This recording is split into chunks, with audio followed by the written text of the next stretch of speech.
Азамат Төлөнович, мына баарыбыз көрүп болгондой, Нокиан районунда мисте боюнча фестиваль болду да. Жакшы деңгээлде өттү. Негизи эле ушу мистени даңазалоо сыяктуу негизи эле Токой Чарбага тиешелүү кандай дагы жерлер бар, ошолорду айта кетсеңиз. Туура айтасыз, мына бүгүн ошол Нокиан аки менен демилгеси менен Кыргызстаныбызда биринчи жолу мисте фестивалы жана азыр өтүп жаткан илимий бизнес форум өтүп жатат. Мында фестивалда көп ушул мисте тууралуу. Мисте бул органикалык таза өсүмдүгүнө кирет да. Бул азыркы учурда мындай жасалма жол менен эмес, өзү органикалык касиет менен өскөн бизде токой плантациялары бар. Ошолордун түшкөн түшүмүнү ушул жакыртык жоюуда дагы көп ролду ойнойт. Аны биз кластердик ыкма менен ушу өстүрүүдөн баштап сатууга чейинки ыкманы жайылтуу максатында бул боюнча дагы президентибиз Садыр Нуркожоевичтин указы бар. Ошолорду жайылтуу максатында бүгүн өзүбүздүн ушул Жалал Абад областындагы Токой чарбалары менен кошо тиешелүү кызматкерлери менен кошо келип өзүбүздүн ой пикирибизди айтып келдик. Анан бул жактагы тургундар ушу айтып атышат, Токой Чарба мамлекеттик агенттиги жерди бизге арендага берет. Анан биз ошондон кийин иштетебиз деп. Бирок негизи Кыргызстанда ушундай мистени бар экенин көп аймактар билбейт, билимсиздер. Анан кымбат экен баасычы. Эгерде арендасын арзан кылып берсе болобу ошо сиздер тараптан? Бул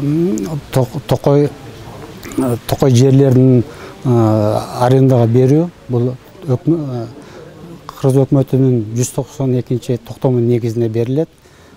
Бул ошол аренда алуучулар ошол бизде ошол Жалал Абад областы боюнча өзү 32.075 гектар жер бар. Анын ичинен ушул 72%, башкача айтканда 19.854 гектар жери ушул Нокиан районунда биздин эки Токой чарбабыздын территориясында жана айыл өкмөттөргө тиешелүү 4.556 гектар жерди ийет. Арендага берүү бул ошол жогоруда айтылган 192 токтом негизинде берилет. Ал кымбат жагы бул аукцион негизинде чечилет.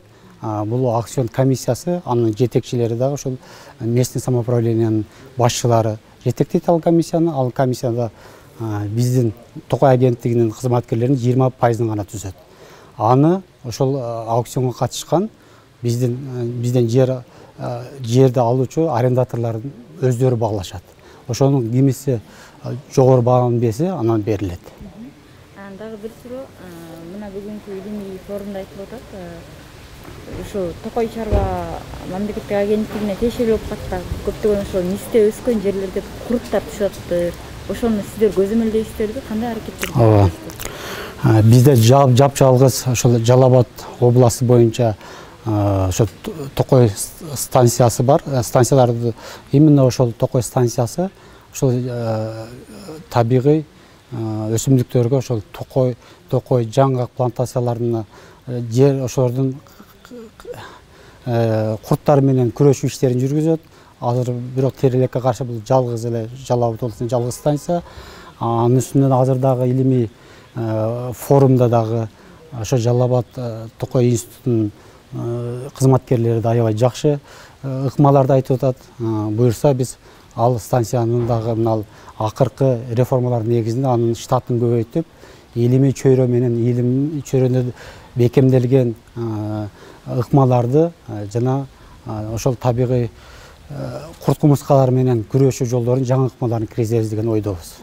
Кыргызстан боюнча канча Токой Чарба эмеси бар, чарбалар? Кыргызстан боюнча 41 Токой чарбасы бар. Бирок мисте өстүрүү основной ушул Нокиан районунда 19.854 гектар жерде элейт. Ошол Нокиан районунда Кочкар Токой чарбасы, Тоскул Токой чарбасы основной ошол.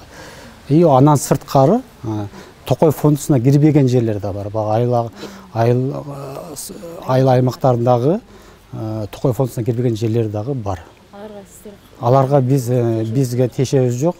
Биз ошол 19.854 гектарга тиешебиз бар. Ошонун жогоруда айтылган токтом негизинде жер алуучуларга биз арендага берип келебиз.